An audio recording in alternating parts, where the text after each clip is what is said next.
Welcome to another session from LearnReason.com. My name's Matt, and in this session, we're going over the D11 Foldback Distortion that's been in Reason for a long time. And I have to tell you something, I love this effect. It really is an awesome distortion effect. And what we're going to do is go over this, and I'm going to explain it all to you, and I'm going to show you how I go about using this effect to get any type of distortion that I'm looking for. And it's really great on anything. I mean, anything you want to give a little distortion to, whether it's like really, really incredibly deep distortion or just a little trickle of distortion.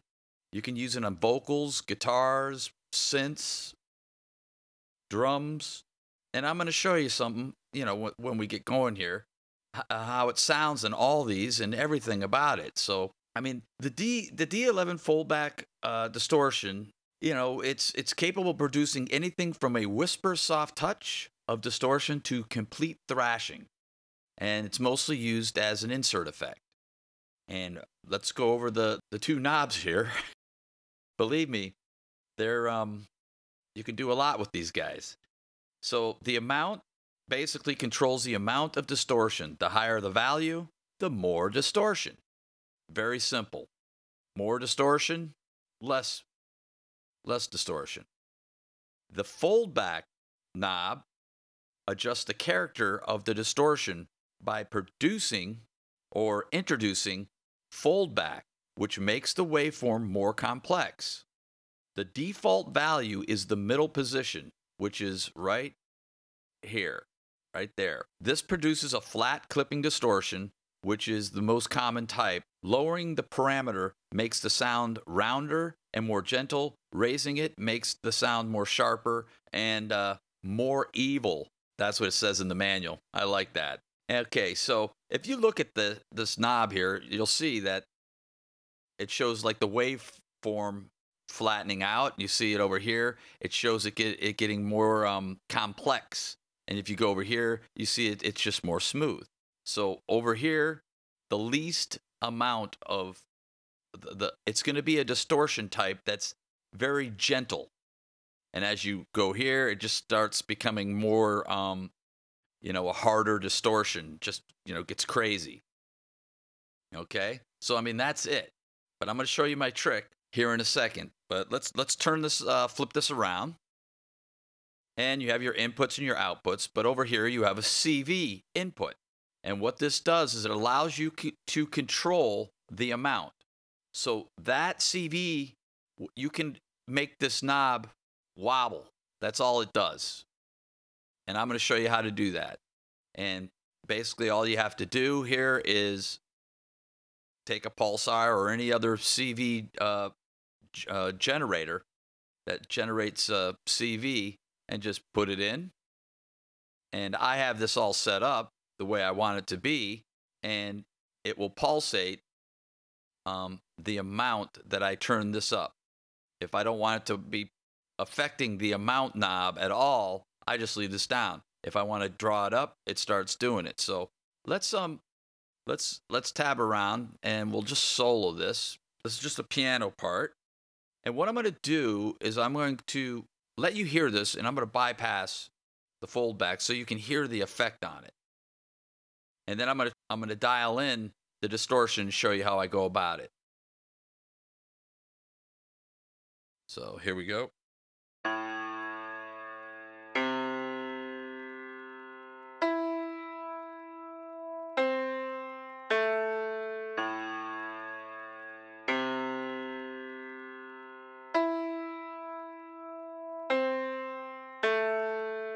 So we have a clean piano there, the upright out of the ID8. So I want to dial in my distortion for this piano sound. So what I do is I turn the amount all the way up. So whatever setting I have here is going to be the maxed out setting. So this sound is going to be totally maxed out because the amount knob is at 100. What this does is it helps me find the flavor, if you will, of the distortion I'm looking for. And then once I find it, then I just dial this back and find, find exactly what the distortion is that I want. So let me show you how this works. So I'm just going to put this all the way down, and we'll put this on, and we'll hear it.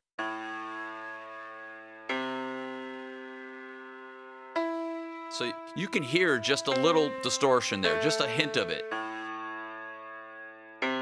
That's with it off.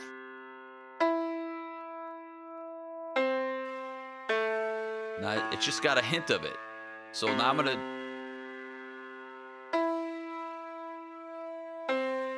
turn this up.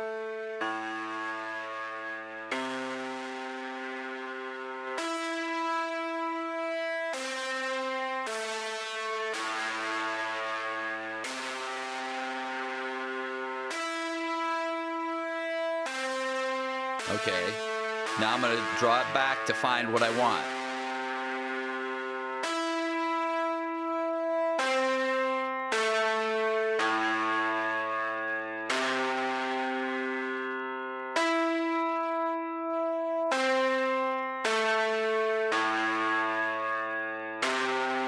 So I'll turn it off.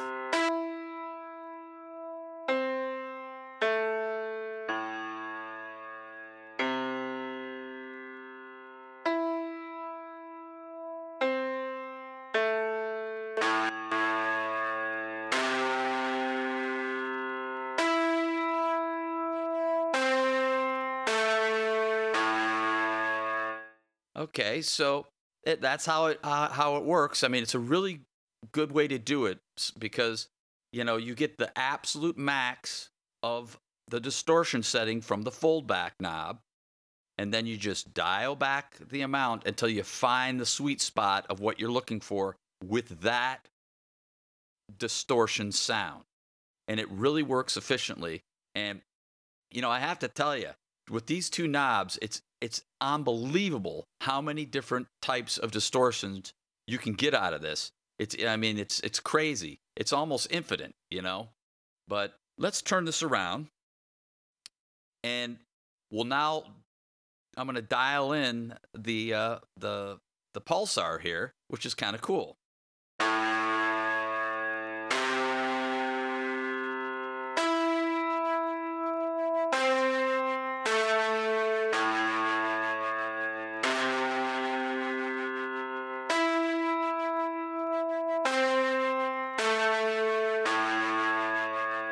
So you can hear the pulsar.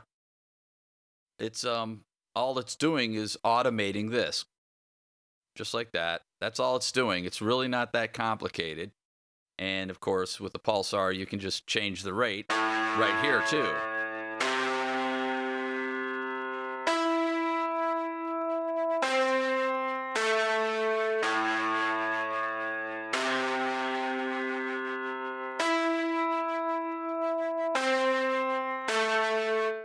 Okay, so I'll show you what it can sound like on all these different effects. So here it is on a vocal. And let's take it off. Hey, yeah, I like the D11. Hey, yeah, I like the D11. Hey, yeah, I like the D11. Hey, yeah, I like the D11. So I do like the D11. But anyway, so here I just have, you can see I dial down the foldback, and you can really get some nice distortion on your vocals with the D11. I mean, and it can sound really nice. You can get subtle distortion, or you can get pretty crazy distortion if you want. Just dial it in like I showed you in the other ones. So let's go to, here's an acoustic guitar, and I'll turn it off so you can hear the guitar. Go back.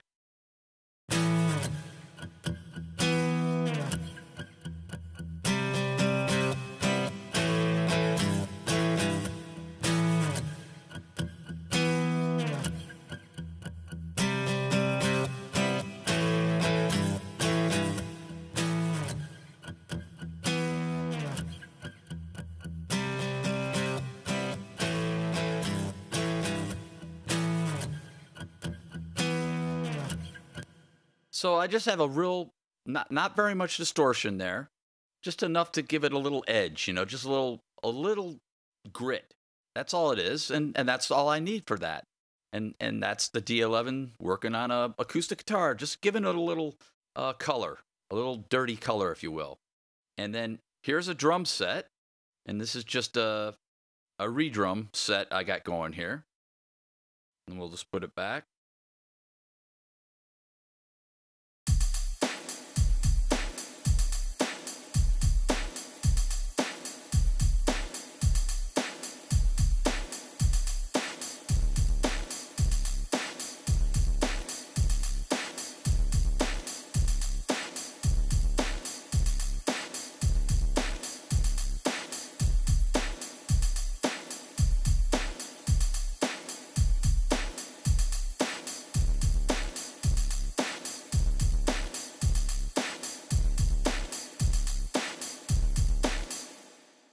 So I really like it on the set. I mean, it really kind of just, I don't know. I just like that. They dialed in a nice little distortion using the D11. It's really a very versatile distortion.